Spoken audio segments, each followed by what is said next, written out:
सद्गुरुदेव भगवान की जय। सर्वप्रथम योग मिशन के संस्थापक, कलयुग के योग अवतारी, अनंत ईश्वरीय कलाओं के मालिक योगेश्वर महाप्रभु रामलाल जी के चरणों में जो मेरे परदादा गुरुदेव हैं, मेरा साष्टांग दंडवत प्रणाम हो। तत्पश्चात योग योगेश्वर मुल्केश्वर भगवान मेरे दादा गुरुदेव जी के चरणों में मेरा प्रणाम, जो योगेश्वर महाप्रभु रामलाल जी के साक्षात ईश्वरीय स्वरूप के मालिक हैं। तत्पश्चात मेरा प्रणाम, साष्टांग दंडवत प्रणाम स्वीकार हो मेरे गुरुदेव योग योगेश्वर देवीदयाल महाराज जी के पावन श्री चरण कमलों में, जो महाप्रभु रामलाल जी योगेश्वर मुल्केश्वर भगवान के ईश्वरीय शक्तियों के मालिक हुए। मैं योगाचार्य डॉक्टर दमयंती शर्मा, योगेश्वर देवीदयाल महाराज जी की शिष्या, आपको आज रोगों से बचने के मूल कारण क्या है उसके ऊपर कुछ जानकारी देने के लिए आई हुई हूँ। मैं दिव्य योग मंदिर सेक्टर 7 करनाल, जिसके संस्थापक मेरे गुरुदेव योगेश्वर देवीदयाल महाराज जी हैं, जिन्होंने इस दिव्य धाम का स्थापना सन 1995 में की है। तब से लेके आज तक इस मंदिर से अनेक साध्य असाध्य रोगी जो जोड़ों के दर्द से पीड़ित थे, गठिया के दर्द से पीड़ित थे, high blood pressure, low blood pressure, नज़ला, जुकाम, खांसी, साइनोसाइटिस की प्रॉब्लम, टेंशन, डिप्रेशन, डायबिटीज़ और पेट गैस, एसिडिटी, कब्ज का होना आदि भयंकर रोगों से जो रोगी पीड़ित थे, ऐसे रोगी इस दरबार में आकर उन्होंने एक स्वस्थ और सुंदर जीवन प्राप्त किया, निरोगी काया को प्राप्त किया। इसके अतिरिक्त जिन्होंने ध्यान भजन की चाहना करी, उनको इस दरबार से ध्यान भजन की शक्ति मिली। ये एक ऐसा दरबार है जो 1995 से लेकर आज तक जनता जनार्दन की निष्काम सेवा कर रहा है। आज जो आपको मैं बताने जा रही हूँ, मेरे गुरुदेव योगेश्वर देवीदयाल महाराज जी की निजी अनुभव, जिन अनुभव को उन्होंने हमें बताया और आज मैं आपके साथ शेयर करने जा रही हूँ, वो निजी अनुभव है कि महाराज जी ने हमें बताया कि रोगों के मूल कारण क्या है। अगर हम रोगों के मूल कारण जान जाए और उन कारणों को त्याग दे तो हम तरह तरह के रोगों से बच सकते हैं और स्वस्थ सुंदर जीवन को प्राप्त कर सकते हैं। रोग हमारे अंदर क्यों आते हैं? रोग कई हम अनियमितता बरतते अपने जीवन में, खान पान का ढंग गलत होता है, रहन सहन का ढंग गलत होता है, पहनाव का ढंग गलत होता है, भोज्य पदार्थ का खाने का बनाने का ढंग गलत होता है और भोज्य पदार्थ जो हम सेवन करते हैं वो गलत सेवन करते हैं, जिसके कारण हम रोगी बन जाते हैं। हमारे योग योगेश्वर देवीदयाल महाराज जी ने कुछ पॉइंट्स बताएं, 31 पॉइंट्स। इन पॉइंट्स के ऊपर आज मैं प्रकाश डालूंगी। वो पॉइंट्स कौन से हैं, आइए हम जानिए।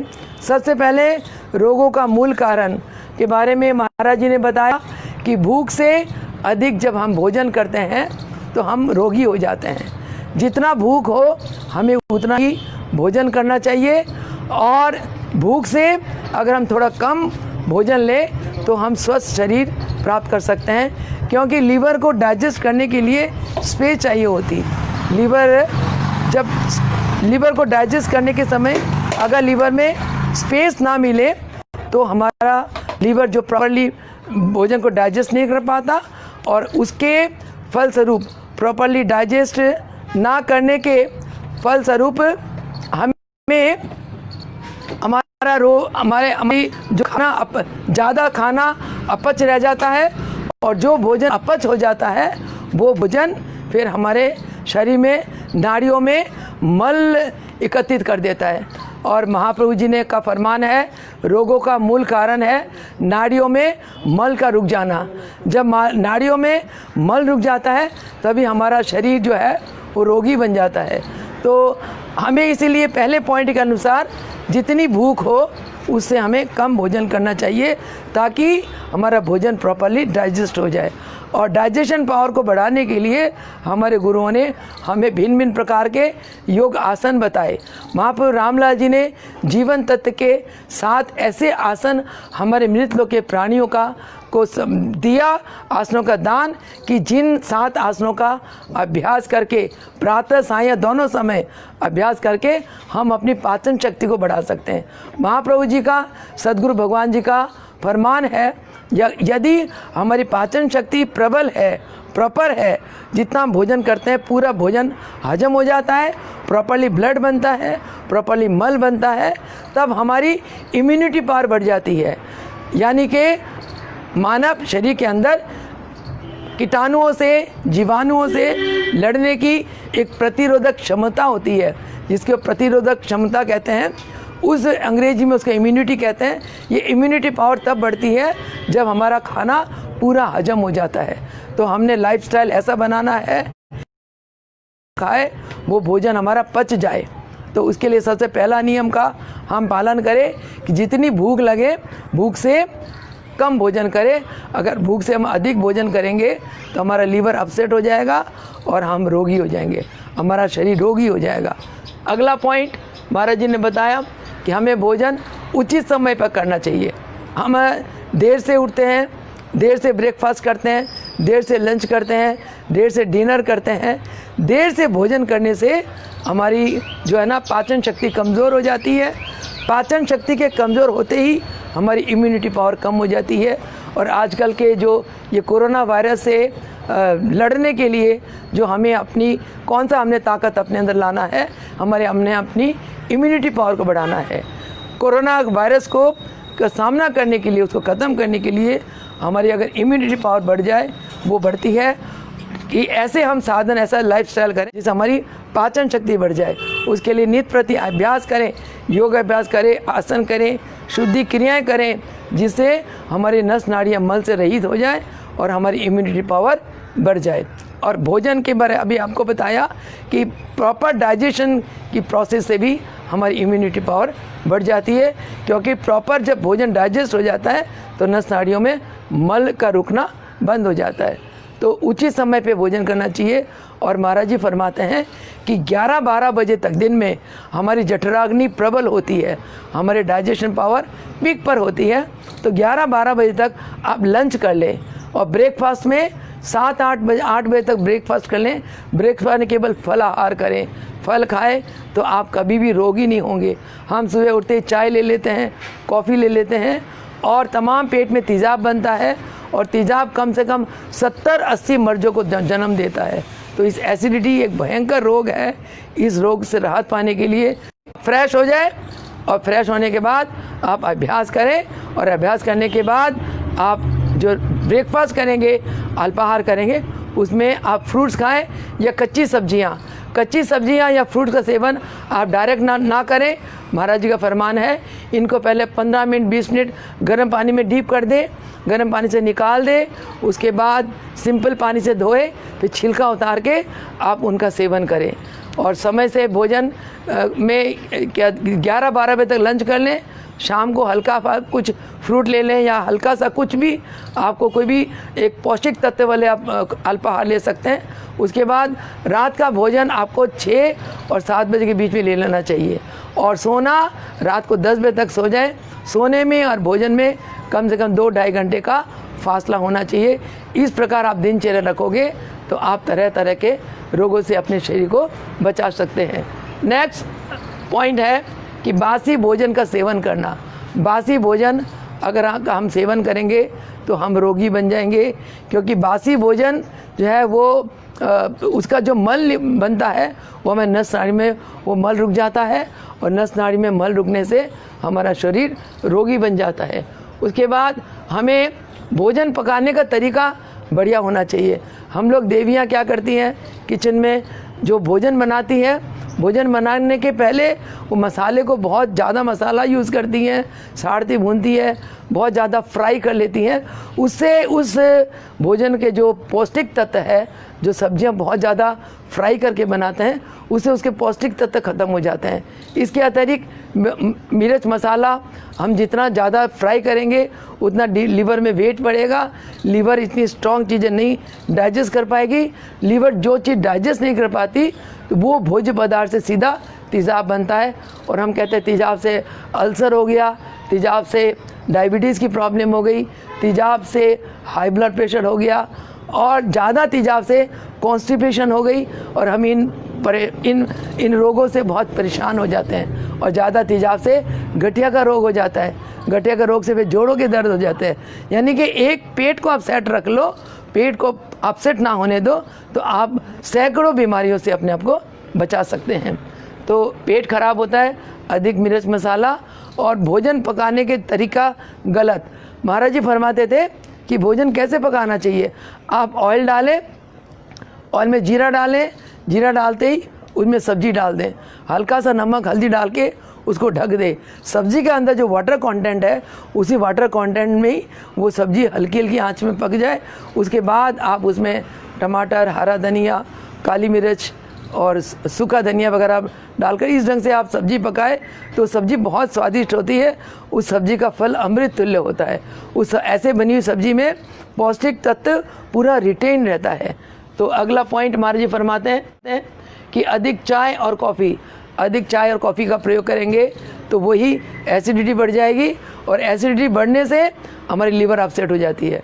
और हमारे योग में जो रोगी आते हैं एसिडिटी की प्रॉब्लम को लेके और इंडाइजेशन की प्रॉब्लम को लेके, हम उन्हें 2 किलो पानी में सौंफ उबाल कर और बॉईल करके और छान के पी के उछालने का सिस्टम सिखाते हैं। और किसी का अगर शरीर में वायु का प्रकोप ज़्यादा है, उनको सौंफ और मोटी इलायची का पानी बनवाते हैं, वो आचार्य समझाते हैं कि कैसे बनाना है, और उस पानी को पिला कर और उछाल देते हैं, बाहर निकाल देते हैं। इससे पेट की क्लीनिंग हो जाती है। पेट की क्लीनिंग महाराज जी फरमाते हैं कि महीने में 2 बार या 3 बार जरूर करना चाहिए। पेट की क्लीनिंग करते रहोगे तो आपकी डाइजेशन प्रॉपर रहेगी, डाइजेशन प्रॉपर रहेगी, आपकी इम्यूनिटी पावर बढ़ेगी, इम्यूनिटी पावर बढ़ेगी तो आप तरह तरह के रोगों से अपने आप को बचा लोगे। नेक्स्ट भाई फरमाते हैं कि विटामिन खाने से तुरंत पहले या बाद पानी पीना, खाने से तुरंत पहले या बाद पानी नहीं पीना चाहिए। महाराज जी फरमाते हैं कि भोजन करने से कम 1-1.5 घंटा पहले आप पानी पिए, या भोजन के 1-1.5 घंटा बाद गुनगुना पानी पिए। और गुनगुना पानी पीने से वो भोजन प्रॉपरली डाइजेस्ट हो जाएगा, और आपका मल भी भोजन के पचने के बाद जो प्रॉपर मल बनता है वो मल का त्याग भी प्रॉपर टाइम में होगा। मल का त्याग जब प्रॉपर टाइम में नहीं होता तो हम रोगी बन जाते हैं। तो और महाराज जी ने एक बात और बताई, अपनी निजी अनुभवी ज्ञान हमें बताया कि अगर आप भोजन के एग्जैक्ट मिडिल में आधा कप गुनगुना पानी आप ले ले तो वो आपको भोजन पचाने में अमृत का कार्य करेगा। भाई फरमाते हैं कि भोजन के बीच में आधा कप गुनगुना पानी पीना एक अमृत है। दिमाग और दिल में स्ट्रेस पड़ता है हमारे मानसिक चिंताओं से। तो महाराज जी फरमाते हैं कि मानसिक जो चिंता है ये भी रोगों का वन ऑफ द रीजंस है। उसके बाद महाराज जी बताते हैं कि विटामिन व तत्वों का ध्यान रखते हुए हमें भोजन बनाना चाहिए। अगर अभी आपको मैंने बताया कि विटामिन और उसके अंदर जो पौष्टिक तत्व है उसका ध्यान रखते हुए हमें भोजन पकाना चाहिए। और भोजन पकाने का वही सिस्टम है जो अभी मैंने आपको बताया। तो और जब आप भोजन करने में सूखी सब्ज़ी बनाने में आप सरसों का तेल यूज़ करें, दाल या गीली सब्ज़ी बनाने में आप गाय का घी यूज़ करें तो ज़्यादा अच्छा है।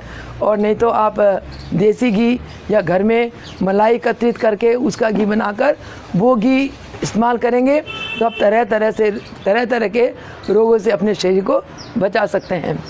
इसके बाद महाराज जी फरमाते हैं कि नशीले पदार्थों व औषधि का सेवन, जब नशीले पदार्थ और औषधियों का हम सेवन करते हैं तभी भी हमारे अंदर से इम्यूनिटी पावर यानी कि प्रतिरोधक कीटाणुओं से लड़ने की जो प्रतिरोधक क्षमता है वो क्षमता कम हो जाती है।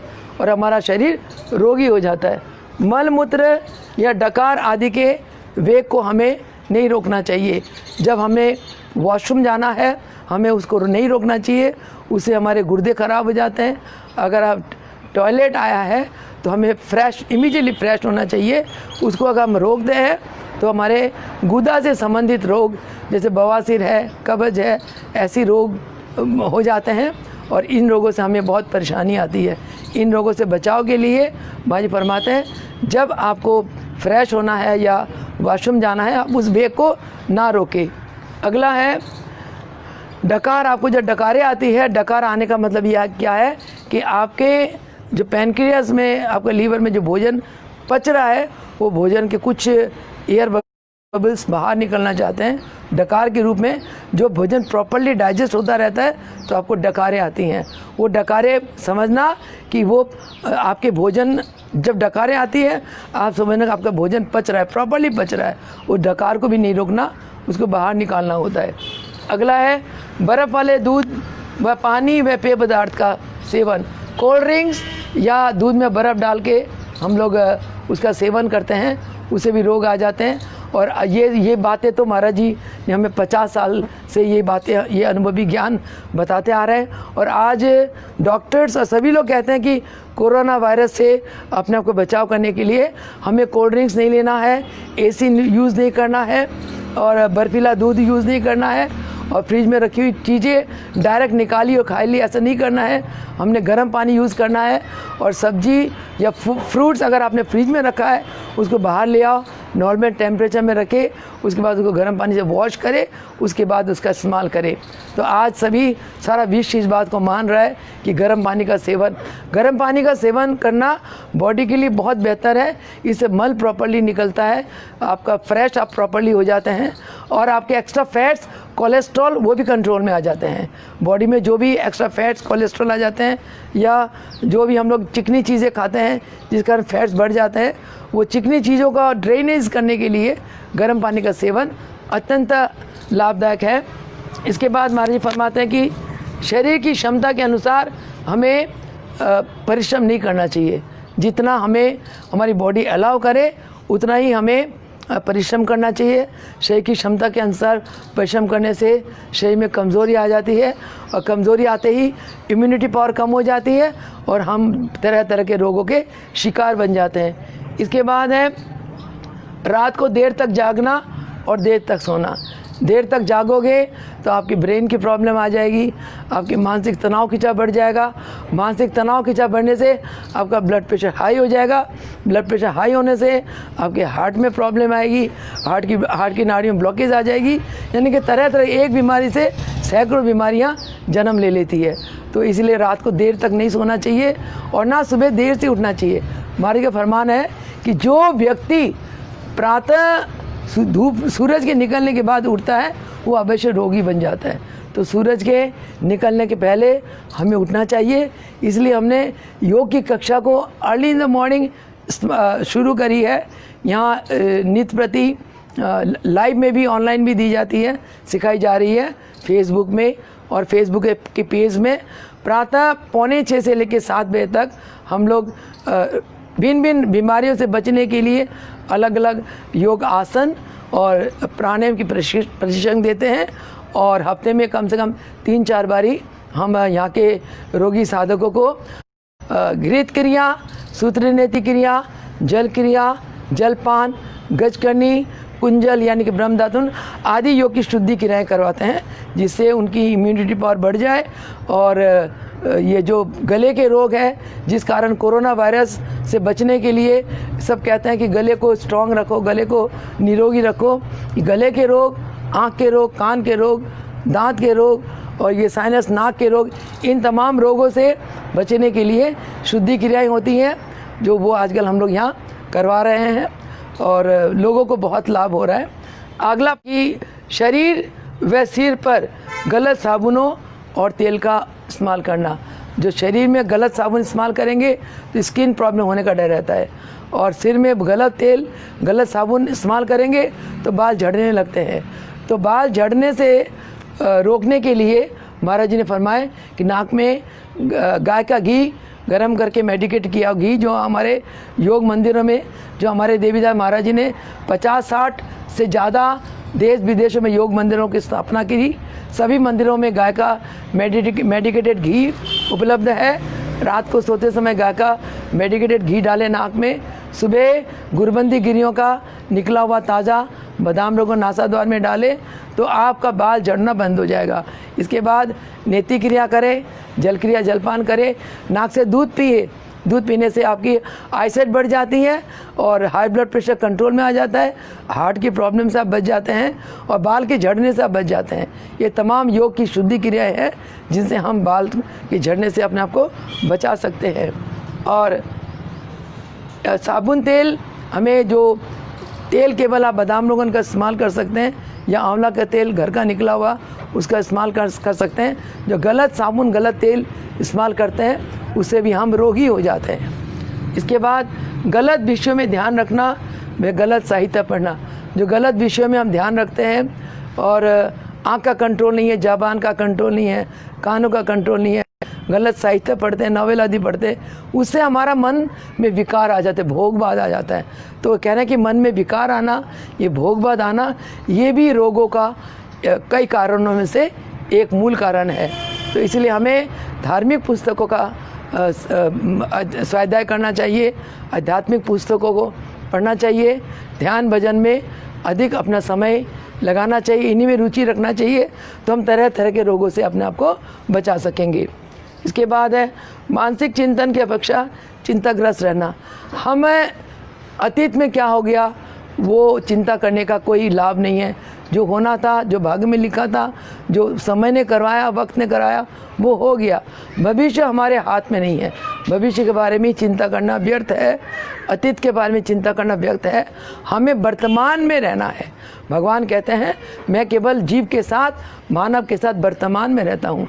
जो जीव वर्तमान में रहता है वो अंदर से जागरूक रहता है, और जो जागरूक रहता है वही अपने जीवन के हर कार्य में सफल रह सकता है। तो अपने आप को जागरूक रखने के लिए हमें वर्तमान में रहना है, और वर्तमान में रहकर केवल परमात्मा का चिंतन करें। परमात्मा का चिंतन करने से मनोबल बढ़ता है, आत्मबल बढ़ता है। मनोबल और आत्मबल बढ़ने से हमारा शरीर स्वस्थ रहता है। रोग आते ही चिंता से। अगर आपको चिंता है तो आप तरह तरह के रोगों के शिकार बन जाते हैं। तो इसलिए महाराज जी फरमाते हैं कि हमें चिंताग्रस्त नहीं रहना है, केवल चिंतन करना है। अगला बताते हैं कि नियमित योगाभ्यास या व्यायाम करना। आपको अभी बताया कि नित्य प्रति हम सुबह शाम को दोपहर के भोजन के 4 घंटे के बाद आपने योग अभ्यास करना है। सुबह शाम जो मानव नित्य प्रति योग अभ्यास करता है वो हमेशा स्वस्थ रहता है। उसका मन स्वस्थ, उसका तन स्वस्थ और उसकी आत्मा विकसित रहती है। दिनचर्या में संयम व नियमों का ना होना। दिनचर्या में हमें अपने आप को संयम में रहना है और नियम से अपना दिनचर्या चलाना है। समय से अल्पाहार करो, समय से लंच करो, समय से टी टाइम में चाय लो, थोड़ी बहुत अर्जुन चाय लो या ग्रीन टी लो। जो चाय हमारे बॉडी के लिए यूज़फुल है वो चाय लो, और रात्रि को समय से आप डिनर लें और समय से काम में जाए, समय से काम करें। घर का भी व्यवस्था जो है, जो ड्यूटीज़ है वो नियम से चलाएं। तो आप जो घर का हेड है वो जब घर को नियमित व्यवस्थित कर देगा तो वो घर बहुत सुखैला रहेगा। उस घर के जो धर्मपत्नी हैं, उनके बच्चे हैं, उनका भी लाइफ डिसिप्लिन हो जाएगा, यानी कि पूरा घर आनंद से भरपूर हो जाएगा। घर के प्रत्येक प्राणी को स्वस्थ शरीर और स्वस्थ मन की प्राप्ति होगी। उसके बाद आगे है उठने बैठने व लेटने के गलत तरीके का प्रयोग।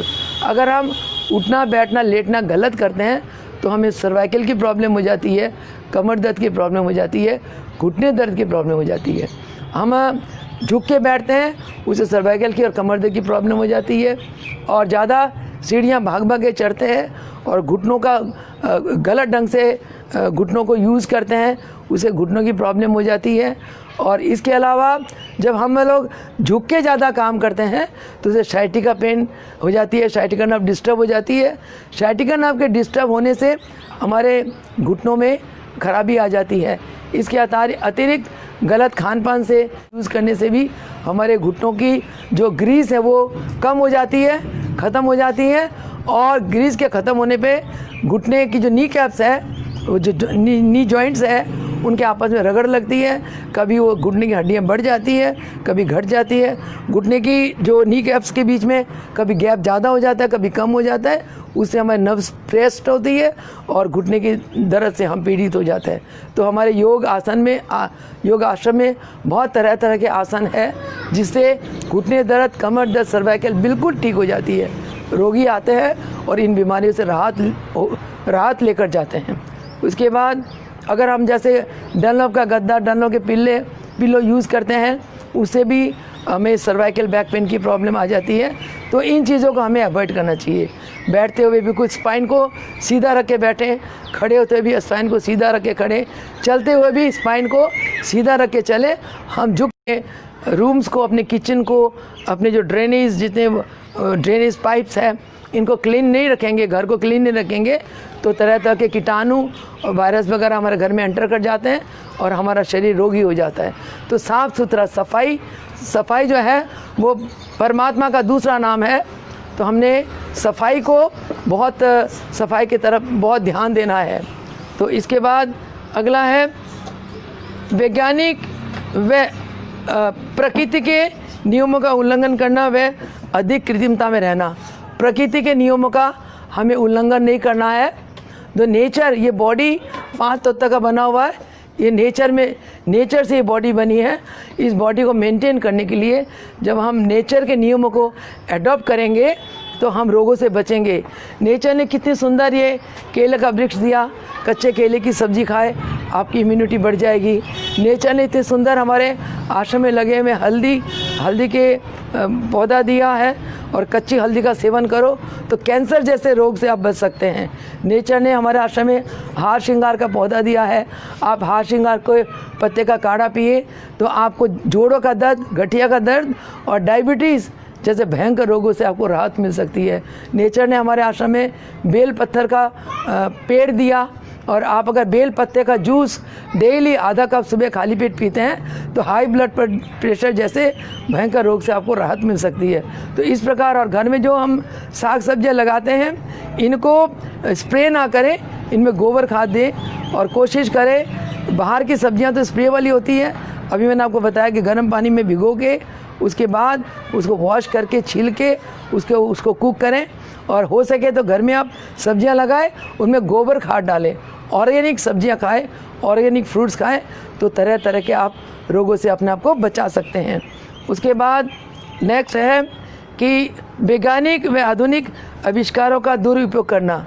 वैज्ञानिक और आधुनिक आविष्कार बहुत है, जैसे वॉशिंग मशीन है और गैस है और एसी है और स्प्लिट है, और ये तरह तरह की जो साइंस ने हमारे सुख सुविधाएं हमें दी है एक लग्जरियस लाइफ जीने के लिए। टेलीविज़न वगैरह है, एलईडी वगैरह है, जो इनको जो एक लग्जरियस लाइफ जीने के लिए साइंस ने इतनी हमें सामग्री दी है। अगर हम उन साइंस की इन्वेंशंस का दुरुपयोग करेंगे तो भी हम बीमार हो जाएंगे। सपोज़ एग्जांपल है टीवी देखना। हम लोग आमतौर पे टीवी लेट के देखते हैं या झुक के देखते हैं या टेढ़ी बैठ के देखते हैं। इन चीज़ों का जो हमें सुख सुविधा के लिए, हमारे आरामप्रद जीवन जीने के लिए जो साइंस ने हमें इतनी इक्विपमेंट्स, इतनी सामग्री दी है, अगर हम इनका मिसयूज़ करेंगे तो हम रोग अपने आप ही इनवाइट कर लेंगे। तो इनका हमने सदुपयोग करना है। जितना भी साइंस ने हमें इन्वेंशंस दी है, सामग्री दी है, हमें उसका गुड यूज़ करना है। उसके बाद महाराज फरमाते हैं कि स्प्रे वाली सब्जी, फलों का प्रयोग, अभी आपको बताया कि स्प्रे वाली सब्जी और फलों का प्रयोग हमें अवॉइड करना चाहिए। उनको जब गर्म पानी में भिगो के फिर उसमें से निकाल के ठंडे पानी से धो के छील के हम कुक करेंगे। और कुक करने के बाद हम लोग सुबह का खाना बना भोजन दोपहर को खाते हैं, दोपहर का बना रात को खाते हैं, उसमें सारी पौष्टिकता तक ख़त्म हो जाती है।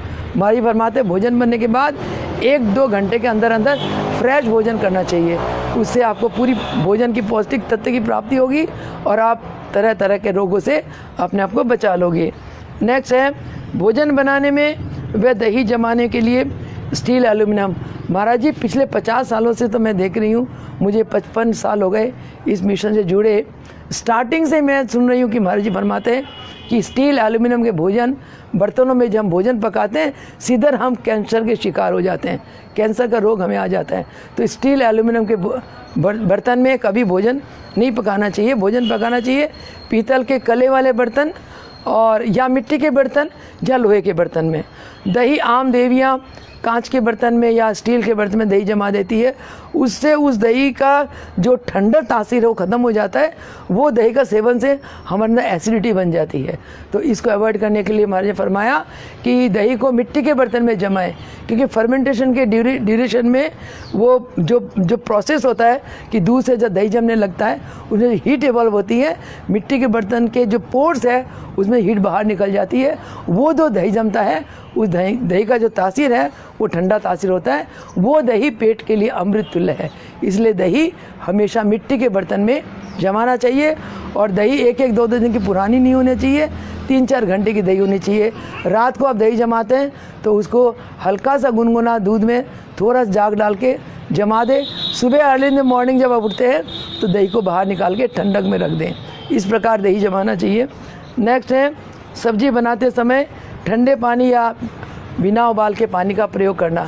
सब्जी बनाते वक्त जब हम रसेदार सब्जी बनाते हैं तो हम उसमें ठंडा पानी डाल देते हैं, उससे उस सब्जी की पौष्टिक तत्व सब खत्म हो जाती है। फरमाता है कि सब्जी बनाते हुए हमें जब रसदार सब्जी बनाएंगे तो गर्म पानी उसमें डालना है। और दाल बनाते वक्त देवियाँ क्या करती है, ठंडे पानी में ही सीधा दाल डाल देती है। ऐसा नहीं करना है, पहले पानी को गर्म करें, बॉयल करें और उधर दाल को धो के भिगो दें। जब पानी बॉयल हो जाए फिर उसमें दाल डालें और नमक हल्दी डाल के उसको उबालें। नेक्स्ट है बिना चप्पल व खड़ाव डाले ज़मीन पर बैठकर स्नान करना।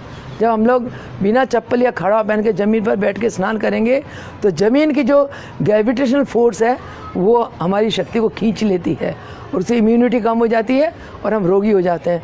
तो इसलिए कभी ज़मीन पर बैठ के नहीं नहाना चाहिए और बिना चप्पल के नहीं नहाना चाहिए। चप्पल या खड़ाऊ पहनकर हम स्नान करें। उसके बाद बिना बिछावन बिछाए सीधा धरती पर सोना। हम बिना चादर बिछाए सीधा धरती पर सो जाते हैं, उससे भी हमारी इम्यूनिटी कम हो जाती है, क्योंकि धरती की जो ग्रेविटेशनल फोर्स है हमारी फोर्स को खींच लेती है, कम कर देती है। नेक्स्ट है एड़ी चप्पल व सैंडल का प्रयोग करना। जब हम हील्स पहन के चलते हैं तो उससे कमर दर्द की प्रॉब्लम हो जाती है और साइटिका पेन के हम शिकार हो जाते हैं। तो इसलिए और हील्स पहन के चलने से आईसाइट भी वीक होती है, इसका सब ब्रेन को भी बढ़ता है। तो इसलिए हमें हील्स वाले चप्पल को अवॉइड करना चाहिए। नेक्स्ट रेशमी में सिंथेटिक कपड़ों का अधिक प्रयोग। हमारे जब पसीना आता है तो बॉडी से टॉक्सिन्स निकलती है। अभ्यास करते हैं, व्यायाम करते हैं, वॉकिंग करते हैं, पसीना आता है। वो पसीना ताकि बाहर निकले और ऐसा कपड़ा पहने जो पसीने को सोख लेती है। कॉटन कपड़ा या खादी कपड़ा पसीने को सोख लेती है, परंतु रेशमी या सिंथेटिक कपड़ा जिनमें पोर्स नहीं होते वो पसीने को नहीं सोखती। तो इसीलिए हमें उन कपड़ों का सेवन नहीं करना चाहिए, कॉटन कपड़ों का सेवन करें। और रात को सोते वक्त लूज़ कपड़े या प्योर कॉटन का कपड़ा हो, नहीं तो इसका असर हार्ट में पड़ता है। नेक्स्ट पॉइंट बताते घी व तेल के बने पदार्थों का। वो अभी आपको बताया कि ज़्यादा रिफाइंड वगैरह ज़्यादा ऑयली चीज़ का सेवन नहीं करना चाहिए। जितना ऑयल्स यूज़ करेंगे उतनी हमारी फैट्स बढ़ जाएंगी और फैट्स तरह तरह की बीमारी को जन्म देती है।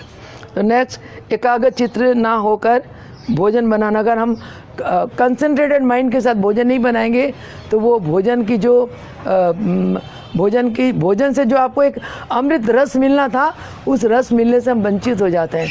आप जितना मन को कहते हैं जैसा अन्न वैसा मन, आप अन्न को जितना एकाग्र चित्त के साथ बनाओगे वो अन्न एक सात्विक अन्न बनेगा, एक सात्विक भोजन बनेगा और आपका सात्विक भोजन जो भी करेगा उसका मन भी सात्विक हो जाएगा। महाराज जी फरमाते थे कि भोजन बनाते हुए हमें श्वासों में परमात्मा का नाम का जाप करते हुए एक चित्त होकर भोजन बनाना चाहिए। ऐसी कुछ निराला होता है, हम टेंशन के साथ बातें करते करते मन को बिखेरते हुए भोजन बनाते हैं, उस भोजन का कुछ विशेष लाभ नहीं होता। भोजन का पूरा लाभ लेने के लिए श्वास प्रश्वास में देवियाँ जाप करें और एकाग्र चित्त होकर भोजन बनाएं तो वो भोजन का अमृत तुल्य हमें शरीर को लाभ मिलेगा। नेक्स्ट है रात को सोने से पहले दूध पीना, हमें रात को सोने के पहले दूध नहीं पीना चाहिए। छोटा बच्चा जो 5 साल तक का बच्चा, उसके सेल्स के क्या क्रिएशन, उसके सेल्स बनते रहते हैं, तो उसकी बॉडी को तो दूध चाहिए। दूध तो सभी की बॉडी को चाहिए, परंतु 5 साल तक के बच्चा रात को दूध ले सकता है। और 60 साल के बाद के जो वृद्ध है, जिनके सेल्स, जिस उम्र के बाद सेल्स डिस्ट्रक्शन में चले जाते हैं, तो ताकत को मेंटेन करने के लिए वो लोग, बुज़ुर्ग लोग ले सकते हैं दूध। जो मिडिल एज के लोग हैं, जो नौजवान हैं, उनको, जो कर्मठ लोग हैं, उनको रात को सोते वक्त दूध नहीं लेना चाहिए, क्योंकि दूध एक हैवी प्रोटीन डाइट है। रात को हमारा इतनी फिज़िकल वर्क होता नहीं है, तो इसलिए वो दूध हजम नहीं होता। और दूध हजम नहीं होने से जो चीज़ हजम नहीं होगा, इसका फंडा ये कि उससे सीधा लीवर तेजाब बनाएगा। और वो तेजाब का पता ही है आपको, अभी बताया कि तेजाब से कितनी तरह तरह की बीमारियां आती हैं। तो इन सारी बातों को हमें, अगर हम अमल कर ले, हमारे योगेश्वर देवीदास महाराज जी के जो पर्सनल एक्सपीरियंस लाइफ के, और उन्होंने सन 1938 से लेकर और 98 तक उन्होंने अंत तक योग का पूरे विश्व में प्रचार प्रसार करा। और घर घर में, जन जन में जाकर, शहर शहर में फ्री योग कैंप लगाकर उन्होंने योग को सरप्रिय बनाया। और उनकी कृपा से मैंने इस 55 साल के लाइफ में देखा कितने अंधों को आंखें मिली, कितनों को चश्मे उतरे, और जो जन्म से गूंगे और बहरे वो बोलने और सुनने लग गए। जो अपाज थे, हड्डियाँ बिल्कुल टेढ़ी मेढ़ी थी, ऑर्थोराइटिस के प्रॉब्लम से जकड़े हुए थे, ऐसों को आज मैं भागते दौड़ते देखती हूँ। तो ये दरबार जो है, योगेश्वर महापुरुष रामलाल जी, मुलकेश्वर भगवान, देवीदास भगवान का दरबार है, ये भगवान का दरबार है। ये वो दरबार है जिस दरबार के लिए ये श्लोक बिल्कुल फिट बैठता है कि मूकम करोति वाचालम पंगु लंघयते गिरम यत् कृपाति हम वंदे परमानंद श्री माधवम। तो ये ऐसा दरबार है, साक्षात परमात्मा का दरबार है। हम लोग योग अभ्यास की सेवा करके आप लोगों से कुछ नहीं चाहते। हमारे महाराज जी का ये आदेश है, हमारे लिए आज्ञा है कि जितना हो सके परहित में जियो। परहित बसे जिनके मन माही, तीनों ताज कछु दुर्लभ नहीं। परहित में जियो, जितना हो सके लोगों के शरीर को सुखी बनाओ, लोगों के काया को निरोगी बनाओ, लोगों के मन को प्राणायाम और ध्यान अभ्यास करा के मन को विकार रहित बनाओ, मन को स्ट्रांग बनाओ, हेल्दी बनाओ, और उनकी आत्मा के विकास के लिए योग के गोपनीय साधन सिखाएं। और ये सारी सेवाएं हम जनता जनार्दन की करते हैं। महाराज जी के बने जितने 50-60 आश्रम हैं, सभी आश्रमों में ये सेवाएं चलती हैं। और इतना कहते हुए वाणी को विराम दूंगी। और इस आश्रम में नित्य प्रति अभी बताया था कि 5:45 से और 7 बजे तक सुबह योग साधना सिखाई जा रही है, और शाम को 3 से लेकर 4:15 बजे तक स्पेशल देवियों के लिए योग साधना सिखाई जा रही है। और प्रातः योग शुद्धि क्रियाएं भी कराई जा रही हैं। और मास्क को यूज़ करते हुए, सैनिटाइज को यूज़ करते हुए, डिस्टेंस मेंटेन करते हुए आप लोग यहाँ आए और आकर अपने इस योग साधना का लाभ उठाकर अपने जीवन जन्म को दिव्य बनाए, सुखी बनाए, आनंदमय बनाए। इतने कहते हुए आप सभी को मेरा हार्दिक नमस्कार और हार्दिक मैं आपको शुक्राना करती हूँ कि आपने इस वीडियो को देखा। और यदि ये वीडियो को आपने लाइक करा तो आप इसको लाइक का बटन दबाएं और इसको शेयर करें, सब्सक्राइब करें, और ताकि हमारा एक ही ध्येय है, प्रभु जियों का एक ही ध्येय है कि जन जन तक ये योग का महान विज्ञान, महान कल्याणकारी विज्ञान का प्रचार प्रसार हो। हमारा यही ध्येय है। नमस्कार।